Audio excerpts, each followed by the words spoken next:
Allah wabarakatuh.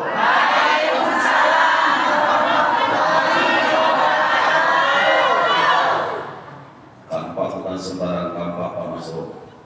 Kampak yang ini bisa belah kayu. Batak bukan sembarang batak. Batak yang ini kadang-kadang jadi Melayu. Alhamdulillah. Alhamdulillahilladzi asra bi'abdihi lailan minal masjidil haram ilal masjidil aqsa alladzi barakna hawlah linuriyahu min ayatina innahu huwas sami'ul basir. Asyhadu an la ilaha illallah wahdahu la syarika lah wa asyhadu anna Muhammadan abduhu wa rasuluh alladzi la nabiyya wa la rasula ba'dah. Allahumma shalli wa sallim ala sayyidina Muhammadin wa ala alihi wa sahbihi ajma'in, amma ba'd. Al-Mukarram wal Muhtaram, kami muliakan orang tua kami, para alim, para ulama. Hadir bersama kita Ketua HPMI Provinsi Kepulauan Riau, Bapak Kiai Haji Syamsul Ibrahim SPDI. Yang kami hormati, hadir bersama kita Ketua Basnas Kota Batam yang ini diwakili oleh Bapak Masro. Yang kami hormati HPMI Kota Batam, Bapak Kiai Haji Muhammad Idris, insyaallah amin. Nama aslinya Jakob Landung Banggaul. Yang kami hormati, hadir bersama kami Akhirul Kiram atau anda kami Kiai Haji Bima Sakti Lubis. Hadir juga di samping kami ini Bapak Kiai Subur. Jadi subur terus ya, mudah-mudahan makmur lah ya. Ada hadir juga ini Akhirul Kiram saudara kita Bapak Ustadz Akbar Pohan. Dan tidak ketinggalan karena terselip sengaja diakhirkan Bapak Perlindungan Tanjung yang senantiasa dilindungi walaupun diambil perempuan, mudah-mudahan terlindungi ya, namanya perlindungan di mana-mana, mudah-mudahan aman gitu karena senantiasa dilindungi, amin. Yang kami hormati jajaran pengurus HPMI kecamatan dari seluruh kecamatan yang hadir yang telah tadi diakses oleh ketua, terkhusus kepada Ibu Ketua Panitia beserta dengan seluruh jajarannya. Alhamdulillah kita bersyukur Allah Subhanahu wa taala pada pagi menjelang siang ini Allah berikan kita kesempatan hadir bersama-sama di masjid yang mulia ini dalam rangkaian kegiatan peringatan Isra Mi'raj. Bersyukur kita Allah berikan nikmat iman dan Islam. Allah berikan kita sehat dan sempat. Bu, hei, takut saya tidur. Karena kata ketua tadi jangan tidur, kan? Makanya saya caranya begitu kan, jangan tidur. Nikmat sehat sempat itu nikmat yang luar biasa setelah iman dan Islam. Ada kawan-kawan ibu yang diberikan kesehatan tapi tidak sempat hadir. Jadi jangan kira sempat itu punya kita. Sempat sehat itu milik Allah yang harus terus kita syukuri biar bertambah. Banyak kan kawan-kawan kita sehat-sehat tapi tidak sempat. Contohnya di belakang badan, tak sempat kawan, tak bisa hadir di sini. Ada yang diberikan kesempatan tapi tak kurang sehat kawan, tak bisa juga hadir. Walaupun dia diberikan kesempatan tak kuat, paksa nggak datang. Mohon maaf lah Pak Ketua, jangan dimarahin orang. Karena memang sehat dan sempat itu bukan punya orang, bukan kita yang menentukan. Itu milik Allah. Maka ibu-ibu yang di sini rajinlah bersyukur, senantiasa bersyukur supaya ditambahin sempat. Kalau hari ini sempat, besok ada lagi acara sempat lagi. Teruslah sempat itu diberikan ketika kita pandai bersyukur. La in syakartum lazidannakum wa la in kafartum inna 'adzabi lasyadid. Kalau kita bersyukur apa yang diberikan, sehat diberikan, alhamdulillah, kita gunakan dengan baik. Sempat diberikan Allah, kita gunakan dengan baik, maka akan bertambah terus. Salam dan salam sahabat-sahabatnya kita hadiahkan ke panggung baginda Rasulullah sallallahu alaihi wasallam. Allahumma shalli ala sayyidina Muhammad. Baik. Kata Rasul, orang yang paling pelit itu bukan orang yang tak mau nyumbang. Ini kata Rasul nih, biar paham itu nih. Kata Rasul, orang yang paling pelit bukan orang yang tak mau bersedekah. Orang yang paling pelit itu adalah orang yang ketika disebut namanya tak mau bersolawat. Itu orang paling pelit. Jadi kalau disebut nama Rasulullah Muhammad, ya itu semangatlah, biar jangan dianggap kita pelit-pelit. Udahlah pelit duit, pelit juga lagi sholawatnya. Jangan, ya. Gak mau yang panjang, yang pendek boleh. Apa yang bedanya? Sallu alaihi, boleh? Allahumma sholli ala sayyidina Muhammad. Kan semangat kita. Biar jangan tidur walaupun belum sarapan. Ya, saya juga belum sarapan Pak Ketua. Dan ini dadakan. Tahu dadakan kan? Harusnya saya waktu ceramah. Bapak Haji Syukri Ilyas. Ya, jangan kecewa ya. Ini badal yang datang, ban serap.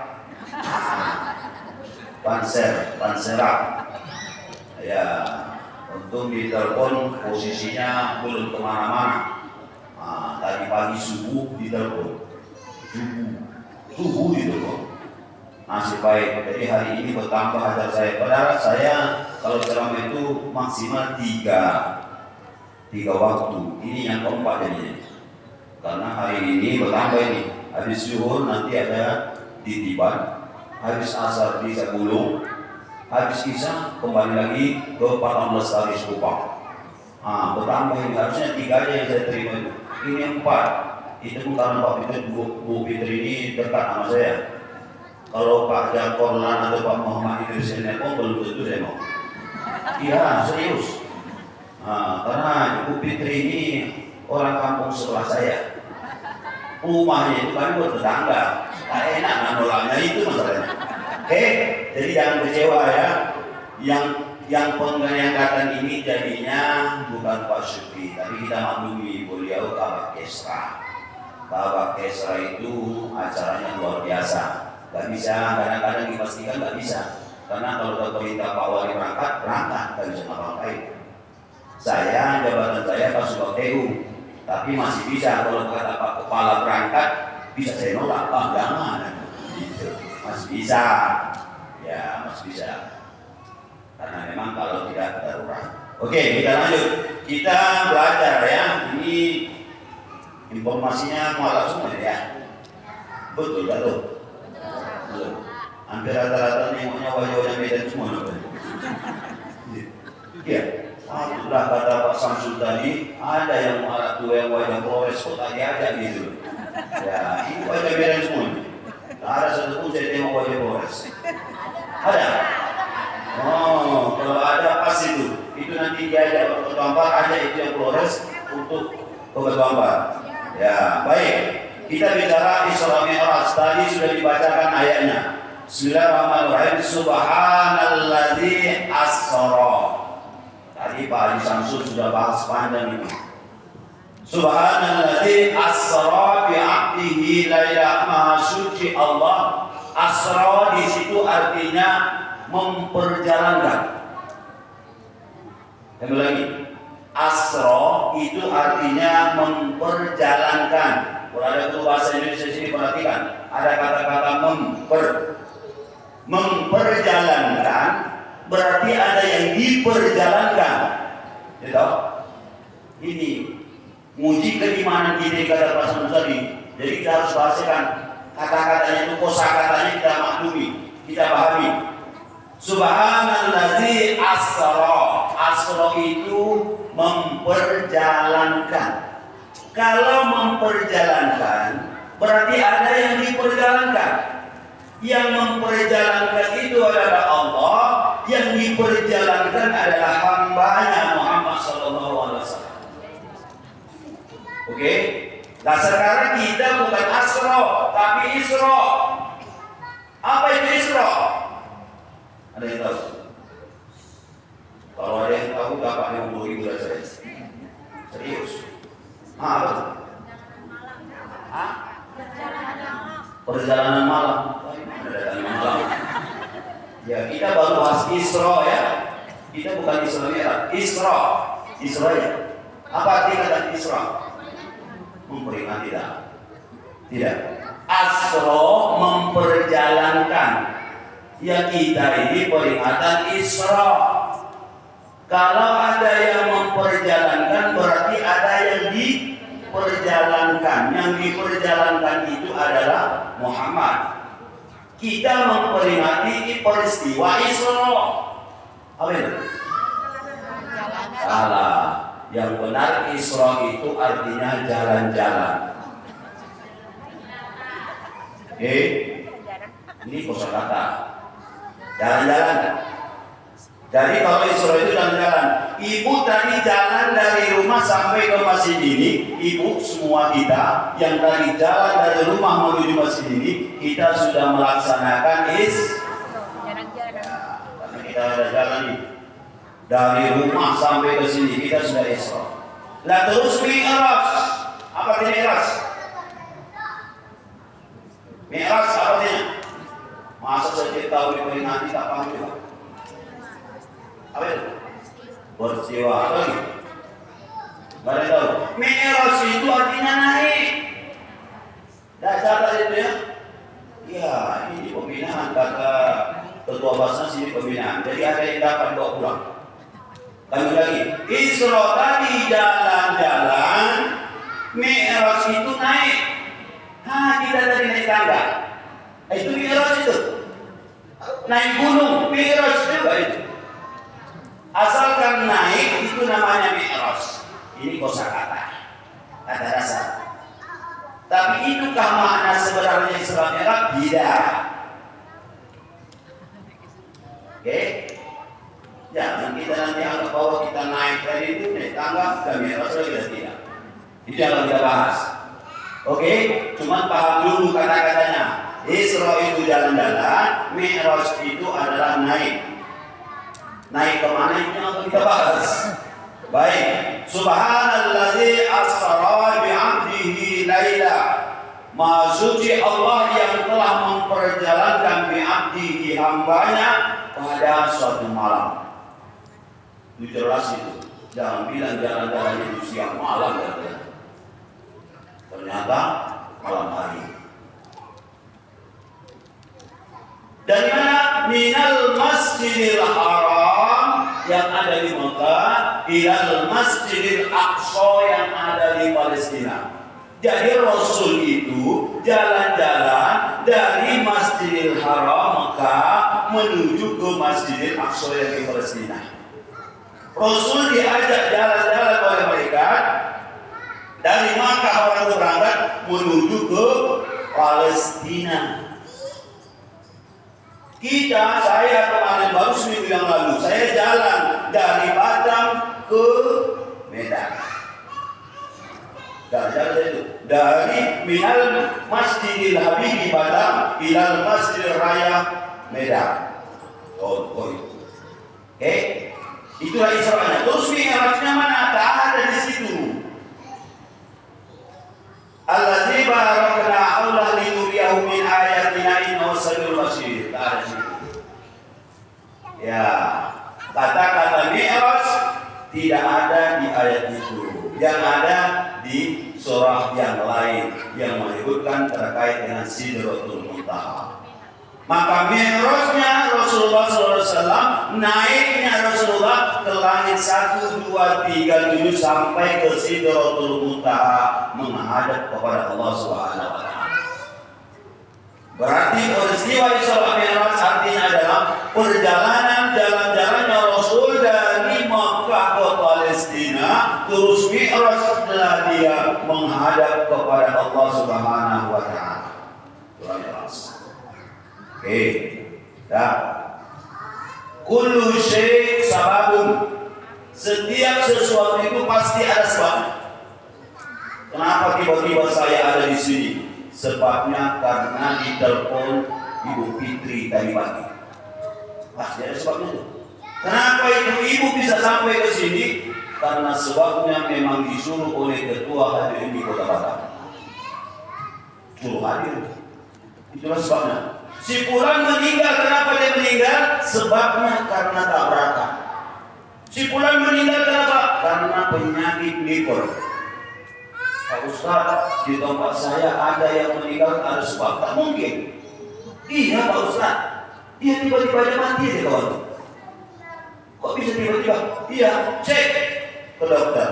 Ternyata kata dokter penyakit jantung.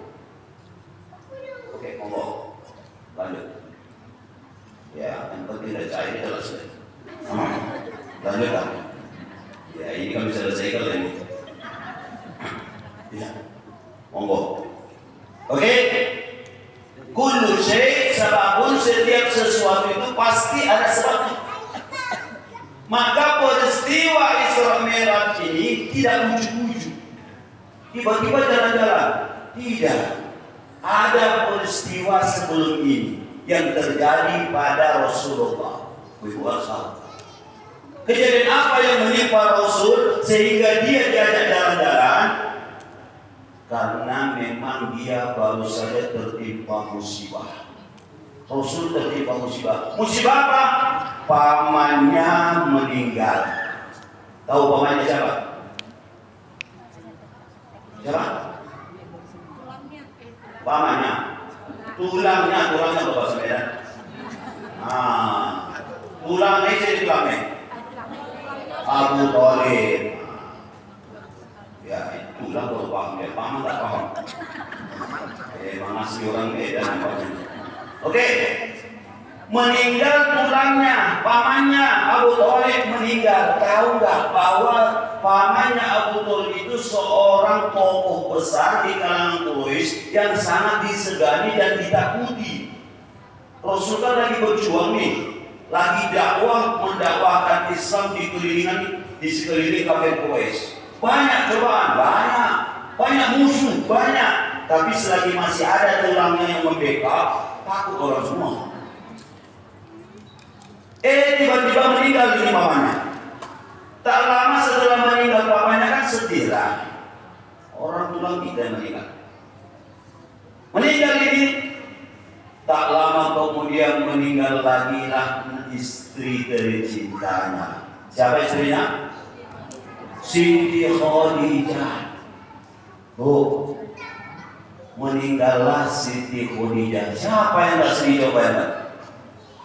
Rumahnya kalau meninggal paman masih mending. Ini bertambah lagi berturut-turut meninggal istrinya. Istrinya itu seorang janda kaya raya, pengusaha besar. Yang bantuin Rasul secara ekonomi itu Siti Khadijah, istrinya. Ibarat kita kata, hilang kaki sebelah pamannya, hilang lagi sebelah lagi dirinya, tak bisa berjalan kawan. Siapa yang tak sedih? Hilang dirinya. Tak tahu lah berapa miliutannya. Kalau hilang bini gimana sih ya Allah? Iya. Ini Rasul kehilangan istri, sedih kali. Gunda belana, galau apa kita sekarang?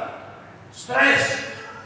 Sampai-sampai dia datang kepada Allah berdoa, ya Allah, apa salah saya? Kenapa engkau panggil mereka duluan cepat kali? Perjuangan belum selesai. Kerjaan belum tuntas nih, dakwah ini belum selesai, tapi sudah dipanggil. Sedihnya sama mati. Galaulah Rasulullah. Galau dia. Kalau ditanya Pak Suku ini kalau kok nggak nanti tinggal meninggal bini dia tak tahu. Ya kalau saya pun barangkali sama aja kami bilang ini. Tapi kodratnya ibu kau usah cemburu. Sudah kodratnya itu kalau laki-laki meninggal bininya sedihnya cuma 1 hari. Iya. Saya pun jujur aja kalau ditanya sedih, Pak sedih. Besok itu tidak lagi tuh. Iya itu yang begitu. Tapi beda Pak tanya kalau ibu. Kalau ibu meninggal suaminya, itu lama hilangnya. Betul. Tapi bukan karena apa-apa, itu karena kodrat. Jangan dulu. Karena memang sudah aturan Islamnya begitu. Boleh sedihnya sebentar kami. Boleh kan secara Islam. Maka begitu meninggal istri besok, lusa sudah boleh nikah lagi laki-laki. Itu anjuran Islam. Jadi kau sudah guru. Kalau si perempuan meninggal suaminya besok, lusa boleh menikah? Tak boleh. Tunggu dulu ada pasangan idahnya. Lama proses minimal 3 bulan. Minimal itu. Iya Pak Tanju. Kalau ibu-ibu ini dia rela, tapi memang begitu lah. Kalau si ibu ketika meninggal suami, itu dia cara berpikirnya, biarlah saya single parent, biarlah saya sendirian ngurusin anak ini. Begitu. Si laki-laki kenapa cepat menikah? Karena mikirin anak juga. Kenapa Bapak cepat kali menikah? Karena pemikiran saya biar ada ngurusin anak. Itu juga sama. Sama mikirin anak rasanya. Kalau ibu mikirin anak, diurus sendiri. Kalau kami ngurusin anak, itu mungkin. Maka kita cari ya tukang ngurusin anak. Nah gitu. Aneh lah dia, kesian tidak. Ya. Oke, ya itu tadi kesimpulannya. Siti Khadijah meninggal sedihnya bukan main Rasulullah. Kalau dia sia, maka Allah melihat itu. Allah panggil itu malaikat, malaikat, turun ke bumi, lihat itu hambaku kekasihku namanya Muhammad dalam posisinya lagi galau. Dia lagi stres, lagi sedih banget tuh. Bawa dia jalan-jalan. Itu perintah Allah kepada mereka. Bawa itu Rasul jalan-jalan.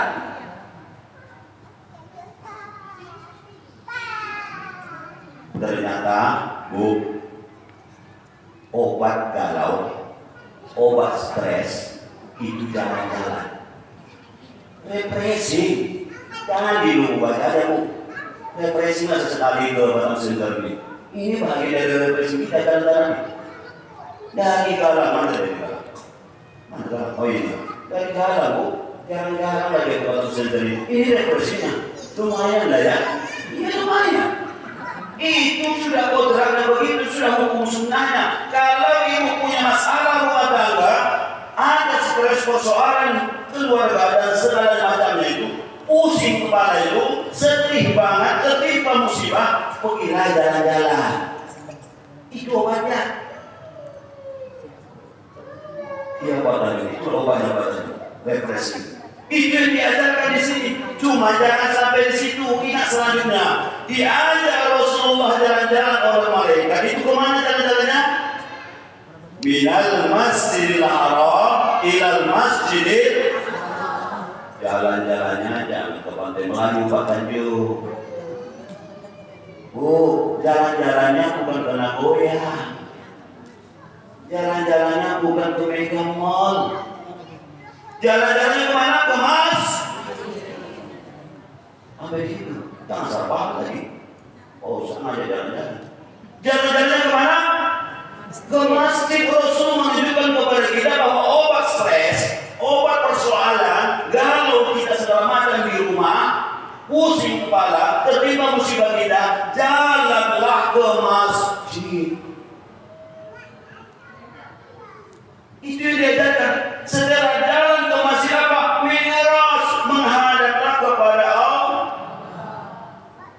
Oh, kalau ada persoalan, jangan dibawa ke tetangga. Bisa bertambah parah. Bawanya kemana? Ke masjid.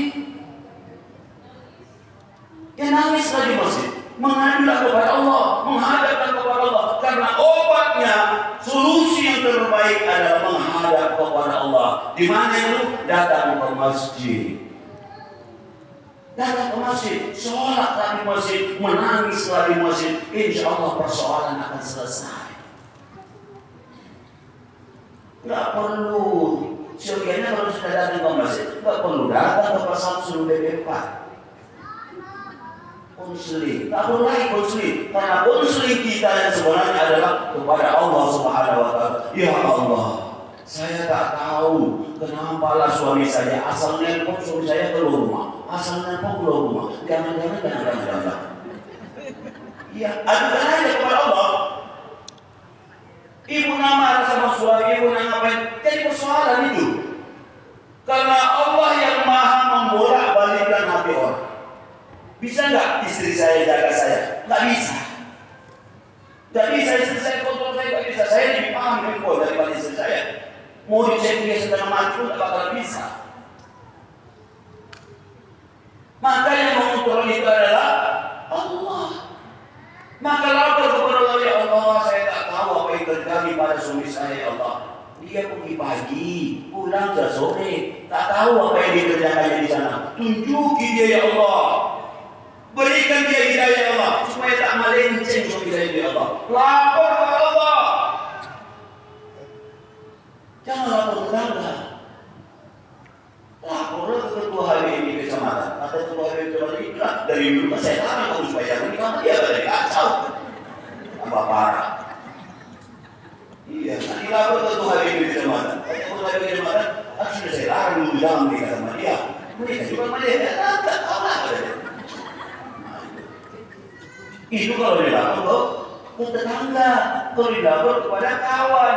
Tapi lapor kepada Allah, solusinya Allah. Allah mampu membolak-balikkan hati manusia. Gak mungkin saya dijaga, dikontrol oleh orang. Tapi yang menjaga saya, yang mengontrol saya adalah Allah. Allah maha melihat. Allah maha membolak-balikkan hati orang.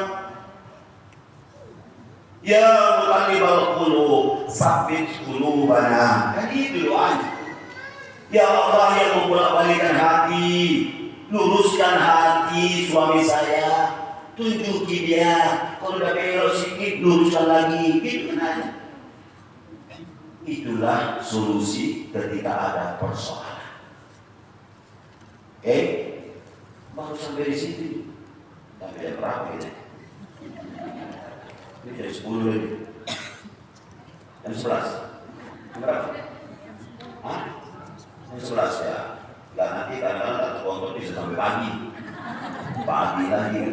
Ya perlu dikontrol. Biar tahu kita ada depan saya jam. Perlu nggak? Kebablasan. Kita lanjut ya. Oke, itu tadi. Jadi menurut Siti Khadiijah itu tulang punggung seorang janda kaya raya. Rasul itu pegawainya Siti Khadiijah. Biar tahu sedikit ibu. Rasul itu karyawan dari Siti Khadiijah.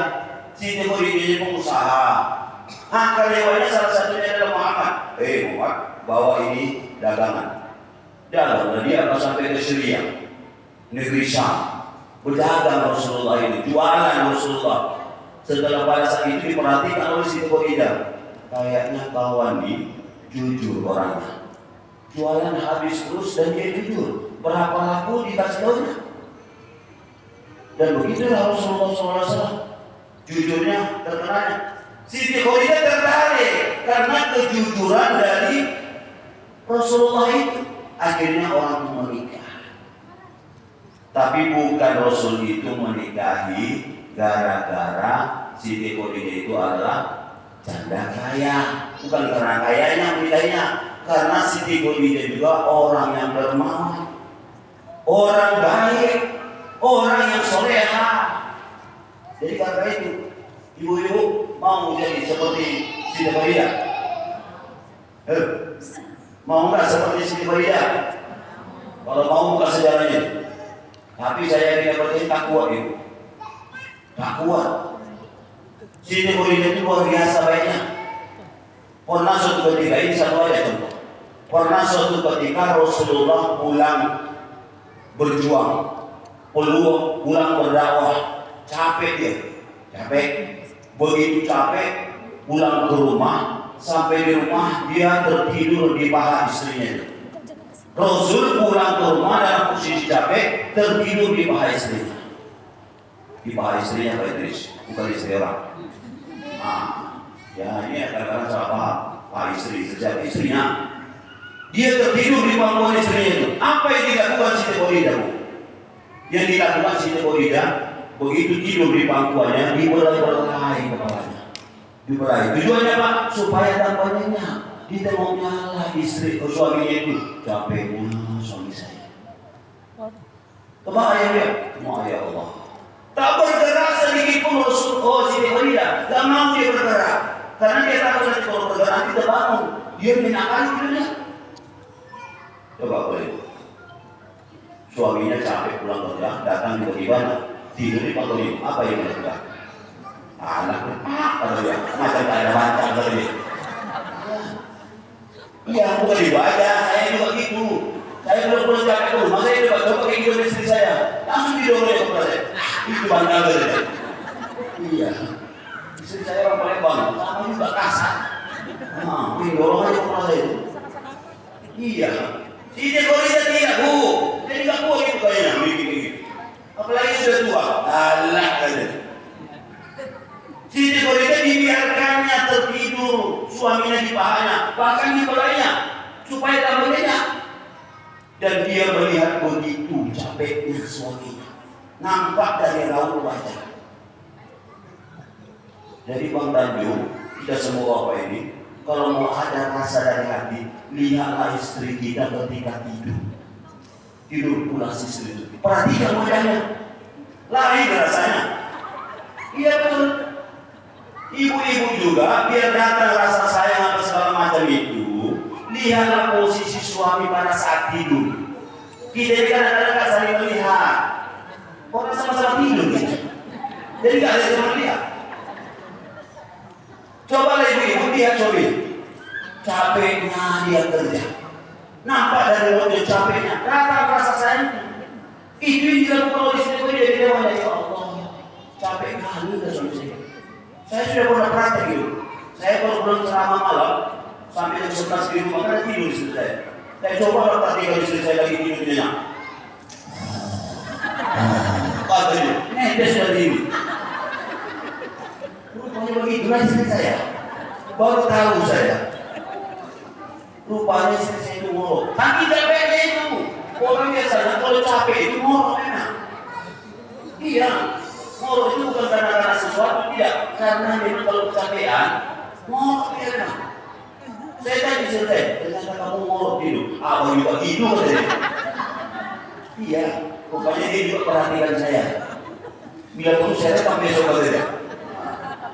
Jadi Siti Khadijah pada saat melihat itu, ya Allah, capek kali suami saya. Di bawah itu tak sadar Siti Khadijah netes air matanya. Melihat capeknya suami itu, netes air matanya jatuh ke pipi Rasulullah. Begitu jatuh ke pipi Rasulullah, dia terbangun. Ada hujan katanya. Tidak, tengoknya istrinya nangis. Istriku, kamu kenapa nangis? Oh, langsunglah Siti Khadijah. Namanya ibu-ibu, beda semuanya sama. Dilapnya mana? Enggak lah, siapa nangis? Nggak ada. Ibu-ibu kayak gitu. Bapak-bapak semua, ketahuilah bahwa si ibu itu kadang kita tidak tahu dia menangis di kamar tanpa sengaja kita. Dan dia tidak kasih tahu kita. Dia menangis, ibu-ibu menangis karena pola tingkah laku suaminya. Dan itu tidak dikasih tahu. Dan sakit hati dia, ditangkapnya menangis dia, terungkup dia di kamar, di atas bantal dia menangis itu. Tak sadar kita sebagai suami. Dan begitulah seperempuan, dia tidak mau gengsinya luar biasa. Enggak, siapa yang nangis? Tidak ada. Kata Rasul, kamu nangis. Saya tahu kamu nangis. Kenapa nangis? Tidak ya Rasul, saya tidak nangis. Tidak ada yang nangis. Dia kan tidak mau menunjukkannya. Ketika kali Rasul nanya, wahai istriku, kamu tidak boleh bohong. Jangan bohong. Karena saya tahu kamu nangis. Kenapa nangis? Barulah pada saat itu Siti Khadijah menceritakan, suamiku, saya tengoklah tadi kamu tidur nyenyak kali. Nampaklah capeknya kamu. Terbayanglah saya, kalau seandainya saya mati duluan, terus siapa lagi yang bantuin kamu? Itulah lahir dari sini. Lahir dari hati. Ibu-ibu perhatikan suaminya ketika capek pasti terasa itu. Oh ya Allah, capeknya suami saya. Banting tulang suami saya pergi pagi, pulang malam, ya Allah. Ya begitu. Berwasiatlah si Khadijah, hai suamiku, kalau seandainya nanti saya mati duluan, maka seluruh harta saya ini saya serahkan kepadamu untuk membantu perjuanganmu dalam rangka dakwah ini. Luar biasa. Coba kalau berani lagi itu, Bang, kalau seandainya saya mati duluan, apa yang rumah ini? Berani tak? Mana belum berani gitu. Habisnya dijual dia nanti kan, bahwa dia mulai nikah lagi. Enggak tahu itu. Iya, Siti Khadijah begitu. Kata Siti Khadijah, bahkan tulang belulang saya ketika kalau laku tulang belulang saya jual untuk modalkan. Itu kata Siti Khadijah luar biasa. Meninggal. Coba ya Pak.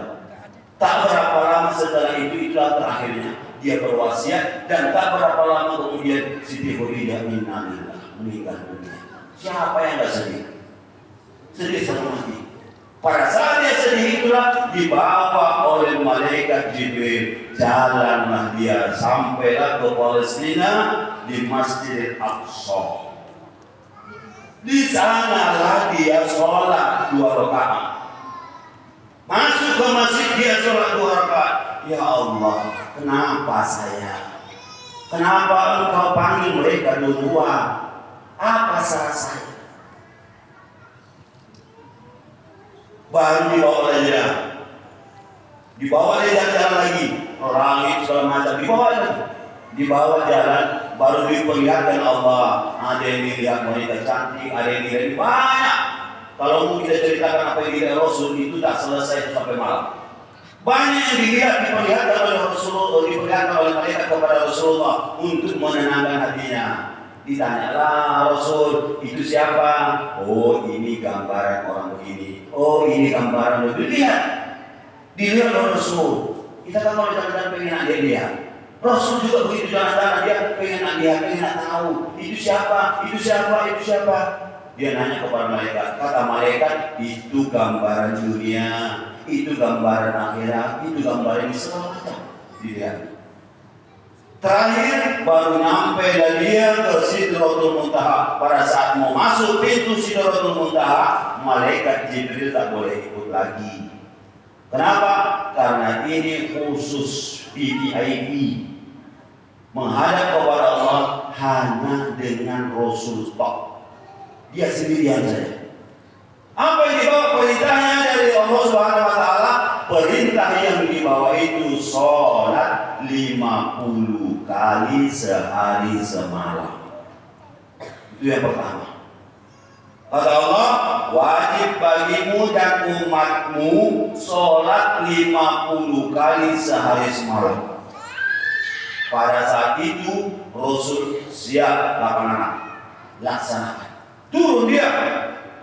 Pada saat dia turun di langit itu ketemu dengan malaikat, dengan para nabi yang telah mendahulunya. Jumpalah Nabi Ibrahim. Tanya, Muhammad, apa oleh apa yang kau bawa? Ada oleh-oleh. Apa itu? Perintah sholat 50 kali. Kata Nabi Ibrahim, tak kuat itu kamu laksanakannya. Tak kuat. Umatmu gak bakalan kuat melaksanakan sholat 50 kali semalam. Itu bagaimana? Mintalah diskon. Kamu kan dekat sama dia. Diskon lah. Balik lagi Rasul minta diskon kepada Allah. Ya Allah, kayaknya umat saya tak kuat, kasih diskon. Kasih 45. Balik lagi. Sampailah terakhir 5 kali sehari semalam. Dan itu pun sampai juga kata Nabi Ibrahim, 5 kali pun tak kuat juga itu umatmu melaksanakannya. Udah malu saya, bolak-balik. Malu udah, dia aja 5. Kata Rasul, baliklah Rasulullah Sallallahu Alaihi Wasallam. Sampai di bumi itu, ketemulah dikumpulkan para sahabat. Sampai kumpul para sahabat, disampaikanlah kepada sahabatku semua, baru aja saya pergi ke Palestina. Ke Palestina? Iya, baru tadi malam ini ya saya pergi ke Palestina katanya. Habis itu, habis dari Palestina, saya berangkat ke langit. 1, 2, 3, 7 sampai ke Sidratul Muntaha, menghadap kepada Allah Tuhan yang Maha Kuasa. Kata kawan-kawannya, udah gila. Gila. Gak masuk di akal. Ya, kan gak masuk di akal. Gak mungkin sebentar aja orang dari Makkah ke Palestina itu zaman dulu itu paling tidak 3 bulan. Baru nyampe.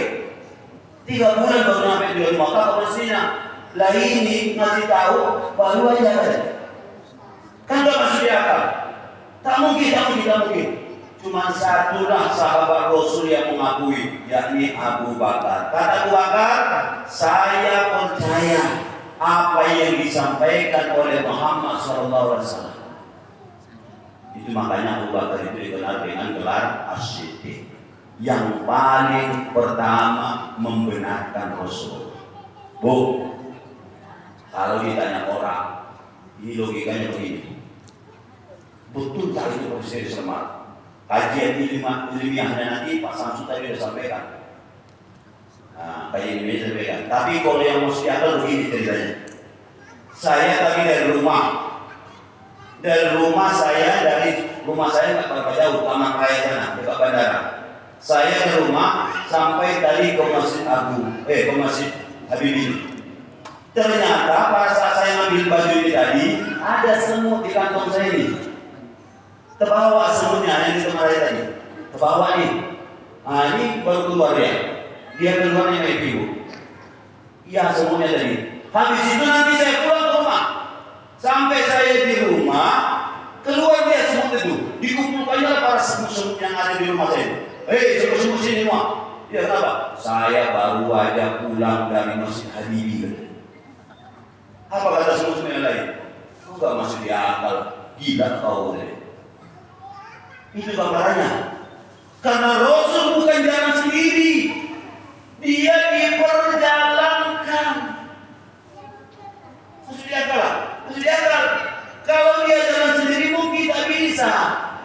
Tak mampu. Tapi Rasul itu diperjalankan. Semua dari Taman Raya ke sini hanya waktu 1 jam. Tak masuk di akal. Tapi saya mau ikut sama saya bawa. Paham? Jadi maksud di akal jadi Ia masuk di akal karena bahasa Al-Quran Maha Suci Allah yang telah memperjalankan Muhammad. Muhammad itu diperjalankan oleh Allah, bukan jalan sendirian. Itu dia konsepnya masuk di akal. Jadi para ibu malu semua, kalau ada orang yang protes itu kasih tahu masuk di akalnya begitu. Tadi semut yang ikut sama saya tadi itu sudah tengok semua itu. Dia sampai ke Taman Raya, dikumpulkannya semut yang lain. Saya baru dari Masjid Habibie. Kalau semut jalan dari Taman Raya sampai ke sini, berapa tahun baru nyampe? Semut itu jalan ke sini, habis itu balik lagi ke Taman Raya, itu bisa bertahun. Tapi dalam 1 jam bisa nyampe dia, bisa balik lagi. Kenapa? Karena saya bawa. Dia semua itu jalan sendiri, dia di kantong saya. Itu dia biar masuk di akal. Makanya bahasanya asra, memperjalankan.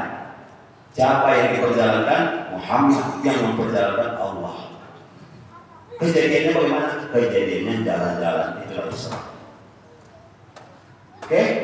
Kesimpulan dari perjalanan Isra Mi'raj tadi, kita ini simpul-simpul aja. Kesimpulan dari perjalanan Isra Mi'raj tadi dari Masjidil Haram ke Masjidil Aqsa terus ke Sidratul Muntaha, balik lagi, tak lain dan tak bukan adalah bawa oleh-oleh paket sholat.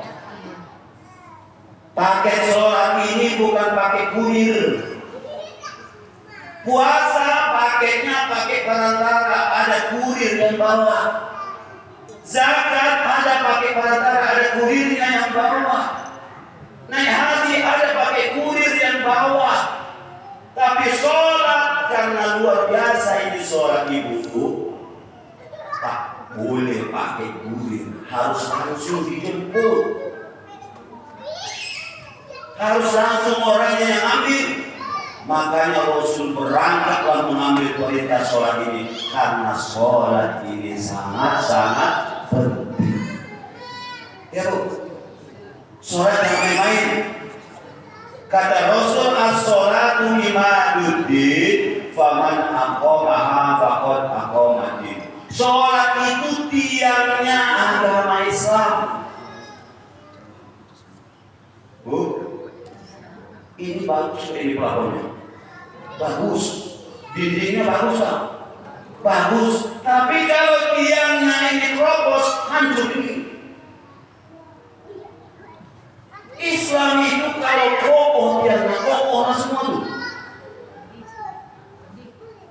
Jadi kita ada 5 rukun Islam. Syahadat itu pondasi. Syahadat itu pondasi. Sholat itu tiangnya. Yang dinding bolehlah haji, yang atas itu bolehlah zakat, yang ini bolehlah puasa. Tapi kalau sholat tidak bagus, tidak rapi, maka hancur. Bu, kata Rasul, siapa yang tak sholat itulah penghancur Islam. Oke, catat itu. Sholat itu tiangnya agama Islam. Siapa yang melaksanakan sholat, dialah yang menegakkan Islam, dialah yang membangun Islam. Siapa yang tak sholat, dialah yang menghancurkan Islam. Jadi siapa yang menghancurkan Islam?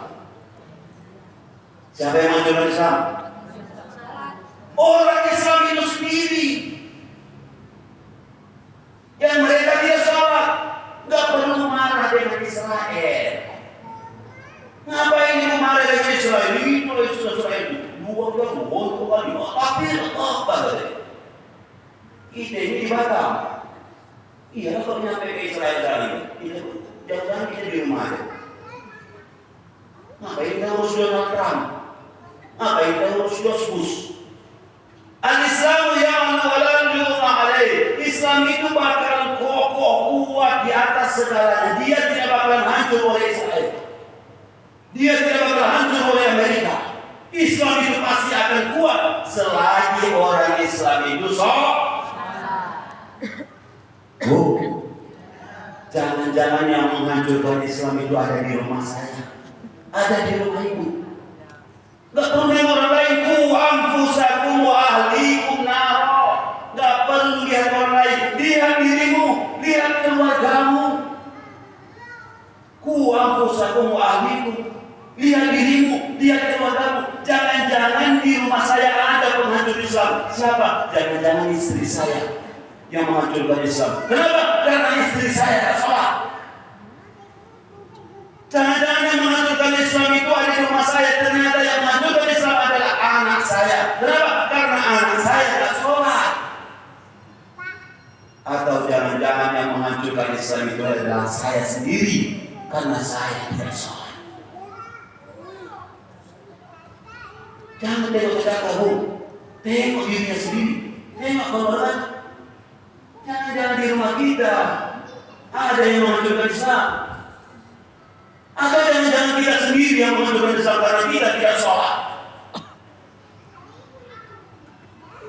Mulai dia. Ya, kalau kita sholat marahin bawa. Betul. Nanti sampai di rumah ini ibu ini, tengok suaminya masing-masing. Tengok suaminya sholat apa enggak? Kalau suaminya tak sholat, panggil dia, bang, sini bang. Saya baru sedari masih Habib. Sini. Ada apa dek? Ternyata yang menghancurkan Islam itu apa ngaruh gitu kan? Ada beda. Kok ngomong begitu? Iya kata Ustaz, jangan kata Ustaz. Nanti dia tanya saya. Kata Rasul, ini Rasul yang bilang bukan Ustaz. Rasul bilang bang, ini hadisnya di lobak bacanya. Kata Rasul, siapa yang tak sholat dialah yang menghancurkan Islam. Abang kan tak sholat. Biar abang nggak mau dicap penghancur Islam, sholat pak. Itu kan. Cuma juga. Tengok anaknya, panggil anaknya, sini. Ternyata Abang kemarin itu di lapangan sana, membela Palestina. Nah, betul aja bang. Ternyata abang rupanya nggak sholat. Abang lah yang masuk Islam. Yang masuk Islam ternyata bang, kok mama kita bilang gitu? Iya, karena orang yang tak sholat dia lah yang masukkan Islam. Ini hadisnya. Oke, atau jangan-jangan kita sendiri. Iya. Saya di kompleks saya itu saya heran lah. Di kompleks saya, bukan di kompleks ibu ya. Di kampung saya itu begitu kadang-kadang. Datanglah ke rumah. Assalamualaikum Pak Ustaz. Waalaikumsalam. Ada apa Bu Pak? Minta tolong Pak Ustaz ya. Nanti doa selamat di rumah. Kamu ya? Minta doa selamat Pak Ustaz di rumah. Jam berapa? Habis sholat Isya. Bawa jamaah ya Pak. Jamaah Isya nanti bawa sekalian. Oke. Habis sholat Isya kita bawa aku hilang sama jamaah itu. Sampai di rumah ibu itu, ternyata ada banyak bapak nongkrong, ada banyak kopi, udah merokok-rokok di situ. Kita datang tidak ramai kali orang. Lalu tanya di mana tadi sholatnya itu? Di mana tadi sholat orang itu? Oh ya kenapa tadi tidak datang ke masjid sama-sama kita di sana?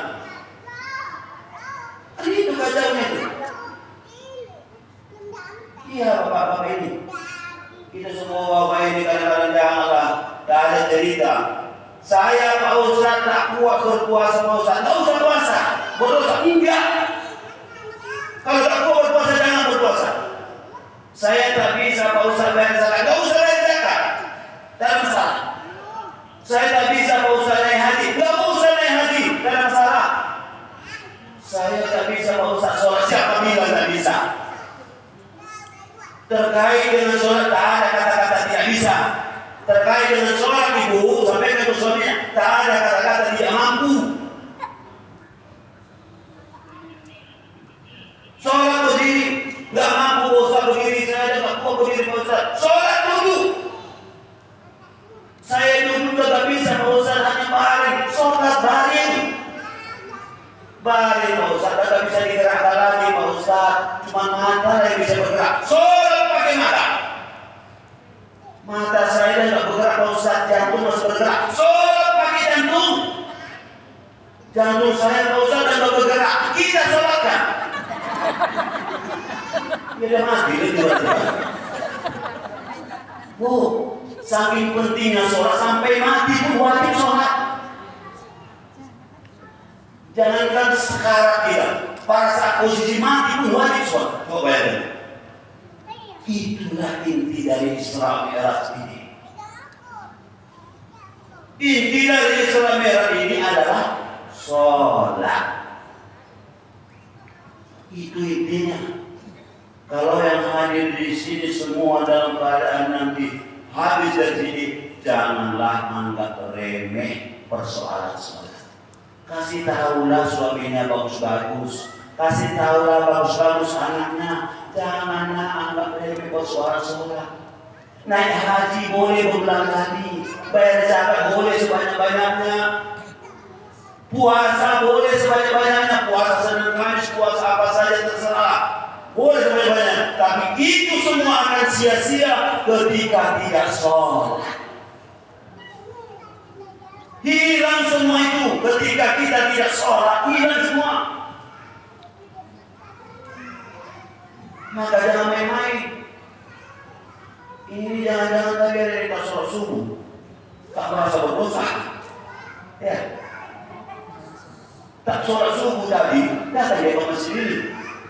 Santai aja dia, tak merasa bersalah. Kan luar biasa. Anggap remeh.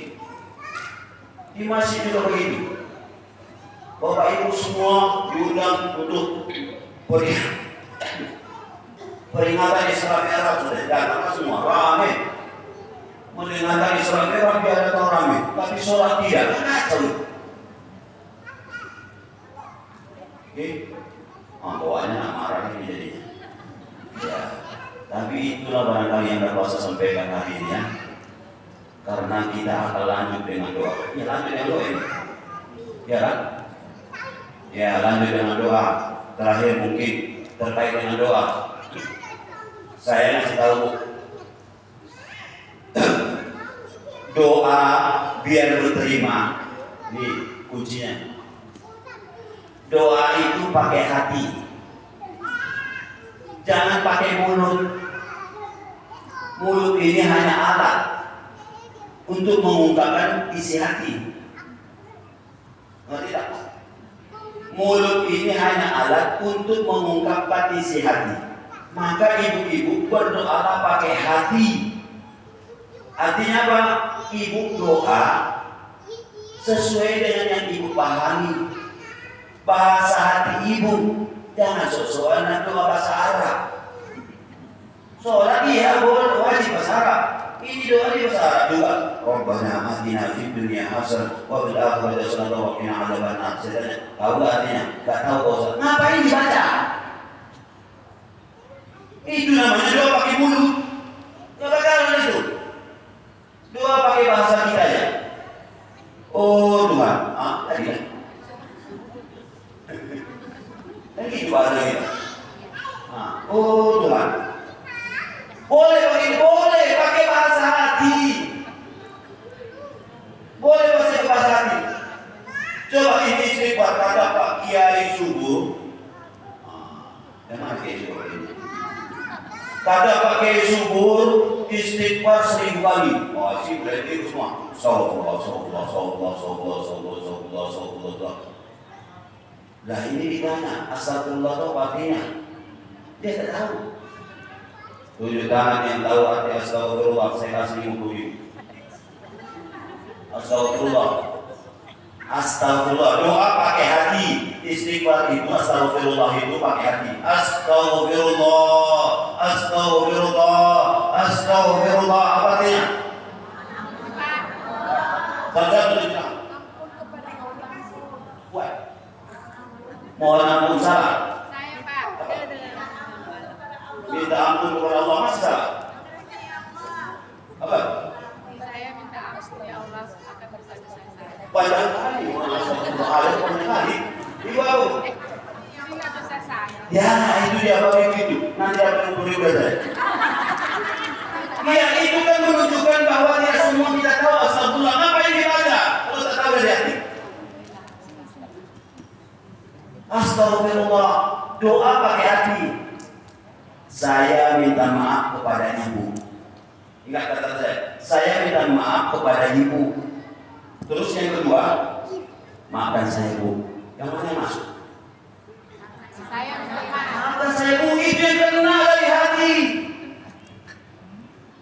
Jadi kalau ibu mengartikan maafkan, saya minta maaf sama ibu, saya minta ampun kepada Allah, tak kena di hati. Yakinlah tak kena. Tapi kalau diartikan ampuni saya ya Allah, beda. Beda. Saya kasih contoh bahasa Indonesia. Saya minta maaf kepadamu. Terus ya tadi, maafkan saya. Beda ya.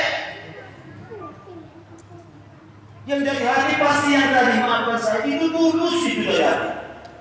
Tapi kalau saya minta maaf kepada kamu, itu tak tulus hanya di mulut. Paham? Paham? Ya, makanya berdoa pakai hati. Keluar dari hati bukan dari mulut. Kalau keluar dari mulut itu, saya minta ampun kepada Allah, itu yang keluar dari mulut. Tapi kalau ampuni saya Allah, beda dari hati itu. Salah kita selama ini berdoa tidak pakai hati, tidak berdoa hanya pakai mulut selama ini. Oke? Paham? Dan doa itu harus jelas. Memang Allah Maha tahu, Bu. Allah Maha tahu. Enggak kita ungkapkan pun tahu Dia. Tapi Allah butuh kejelasan dari kita, pengakuan. Kita mengaku bersalah. Setelah ada pengakuan di sini mengaku bersalah, maka akan lahirlah penyesalan. Kalau tidak ada pengakuan dari sini, dari hati, nggak bakal lahir penyesalan dulu. Pengakuan dulu, setelah pengakuan lahirlah penyesalan. Setelah lahir penyesalan, apa yang terungkap? Berjanji tidak akan mengulangi. Itulah konsep doa. Konsep doa sekali lagi ada pengakuan bahwa kita salah. Habis itu lahirlah penyesalan. Setelah menyesal berjanjilah untuk tidak akan mengulangi. Itulah konsep doa yang diterima. Jelas? Harus jelas pertanyaannya. Saya kasih contoh begini biar kamu paham. Anak saya datang ke saya. Anak saya ini. Ya, minta ya. Ya, minta ya. Kan tahu saya ini minta duit, tahu tak? Iya tak? Kalau udah begini anak minta duit itu. Tahu lagi dia minta duit ya. Ya, minta ya, minta ya, minta ya. Saya tempelin anak. Paham? Kenapa saya ditempelin ya? Karena kamu tak ngomong. Minta apa? Padahal saya tahu tadi. Saya ngajarin anak saya tempelin dia. Kenapa ya tempelin saya? Karena kamu tak ngomong minta apa. Saya kira kamu minta tempelin, saya tempelin lah. Bukan Allah tak tahu, Allah Maha tahu. Saya pun tahu anak minta duit. Tapi saya kasih tempelin Pak. Ini gambarannya biar kamu paham. Biar kamu paham dulu. Allah itu Maha tahu. Tapi harus jelas. Ya Allah, tolonglah ya Allah ampuni salah saya. Saya tadi keluar rumah muka aurat.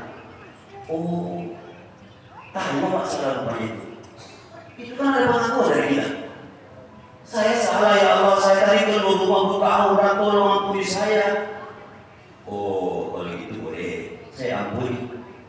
Minta lagi, ya Allah tolong ya Allah, saya tadi keluar dari Masjid Habibie, saya pakai sandal awan. Karena dia bagus ya Allah, saya tahu itu salah, ampuni saya. Kata Allah, tidak. Itu tidak mungkin saya ampuni kecuali kamu minta izin sama orangnya. Karena semuanya diampuni begitu saja. Makanya harus jelas. Harus jelas. Berarti Pak Ustaz, jadi lama saya berdoa. Tidak masalah. Setiap saat ibu berdoa kepada Allah, minta kepada Allah, semakin sayang Allah sama kita. Semakin sering ibu meminta kepadanya, semakin sayang dia sama kita. Beda kalau ibu hari-hari, tiap hari minta sama saya. Karena tempelin juga jadinya. Iya, kan kesal juga saya. Kemarin baru dikasih, datang lagi kan. Tapi kepada Allah tidak. Semakin sering kita meminta kepada Allah, semakin senang dan sayang Allah sama kita. Maka rajinlah meminta sama dia. Setiap saatlah meminta sama dia. Oke? Oke? Nah, tak paham ya? Oke lah barangkali. Ini tinggal 15 menit lagi. Kita berdoa kepada Allah Subhanahu wa taala. Semoga acara kita dapat berkah dan ridhonya. Astaghfirullahaladzim. Astaghfirullahaladzim. Astaghfirullahaladzim. Alladzi la ilaha illallah wa atubu ilaih. Ila hadratin Nabi Mustafa Muhammad Rasulullah sallallahu alaihi wasallam. Al-Fatihah.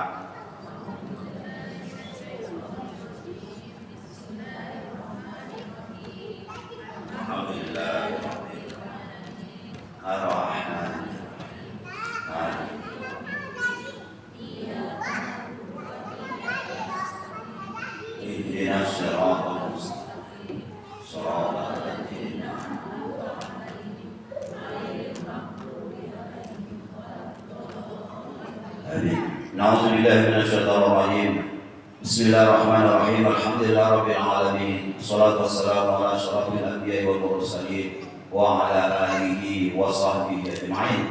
Allahumma shalli wa sallim wa barik ala sayyidina Muhammadin fil awwalin wal akhirin. Wa sallallahu wa barik ala sayyidina Muhammadin fi nabiyyin wal mursalin. Wa sallallahu wa barik ala sayyidina Muhammadin fi waqtil wahid wa fil mala'il a'la ila yaumiddin. Allahumma shalli wa barik ala sayyidina Muhammadin salatan tunazzina biha min jami'il ahwali wal afat wa taqdiruna bi Allah min jami'il hajat wa tutahhiruna biha min jami'is sayyi'at wa tarfa'una biha indaka 'ala darajat wa tuballighuna bi sayyidil khairat fil hayati wa ba'da al-mamat. Innaka sami'un qaribun mujibud da'wat wa ya qadiyal hajat. Allahumma rabbana ya Allah, Tuhan yang maha pengasih, yang kasihmu tak pernah pilih kasih. Ya Allah, Tuhan yang maha penyayang, yang sayangmu tidak terbilang. Pada hari ini Allah akan berkumpul di rumahmu ini dalam rangka memperingati peristiwa besar Isra Mi'raj Nabi Muhammad SAW.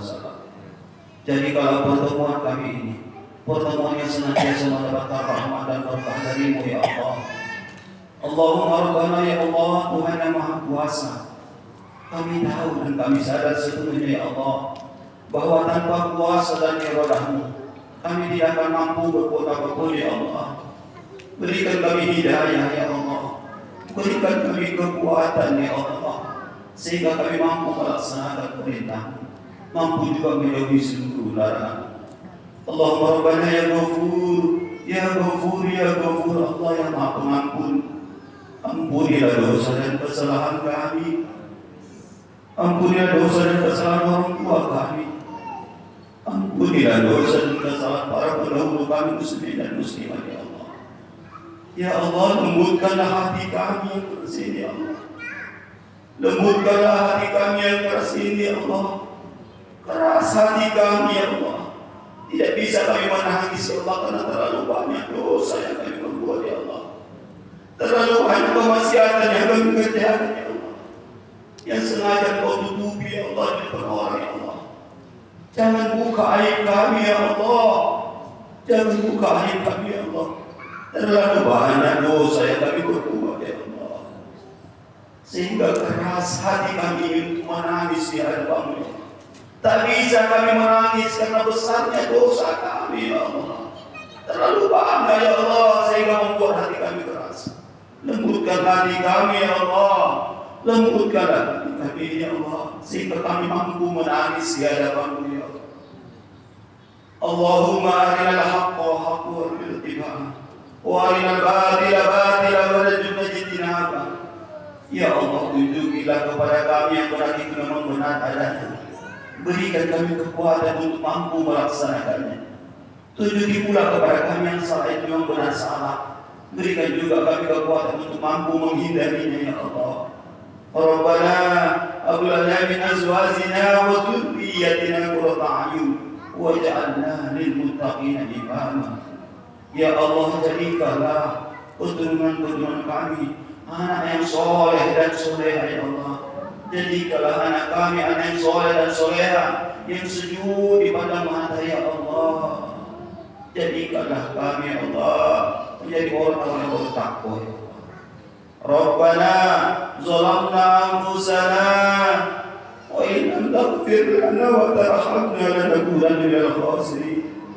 Ya Allah, kami menzalimi diri kami sendiri ya Allah, kami menzalimi diri kami sendiri ya Allah, menyakiti diri kami sendiri ya Allah. Ampuni kami, karena jika Engkau tidak mengampuni kami, kami termasuk orang-orang yang merugi ya Allah.